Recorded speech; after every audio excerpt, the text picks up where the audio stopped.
ఈరోజు చంద్రబాబు నాయుడు గారు మా ముఖ్యమంత్రి వర్యులు చంద్రబాబు నాయుడు గారి స్ఫూర్తితో దత్తా సిల్క్ అధినేత శ్రీ దత్తశివ గారు అన్న క్యాంటీన్కి దాదాపు ₹1,00,000 ఇవ్వడం జరిగింది. ఇలాగే అనంతపురంలో ఉండే మేధావులు, వ్యాపారస్తులు, ప్రతి పౌరుడు బాధ్యతగా తీసుకొని అన్న క్యాంటీన్లకు అయితే ఏమి, అలాగే అమరావతికి అయితే ఏమి మొత్తం విరివిరిగా చందాలు ఇవ్వాల్సిందిగా కోరుచున్నాను.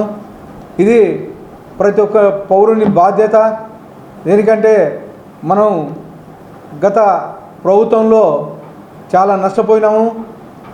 దాదాపు 10-15 ఏళ్ళకి వెనకబడిపోయినాం మిగతా స్టేట్స్తో కంపేర్ చేసుకుంటే.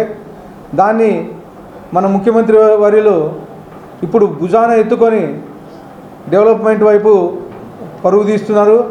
ప్రతి ఒక్క పౌరుడు బాధ్యతగా మన ముఖ్యమంత్రి వారికి సహాయ సహకారాలు అందించవలసిందని చెప్పేసి తెలియజేసుకుంటున్నాను.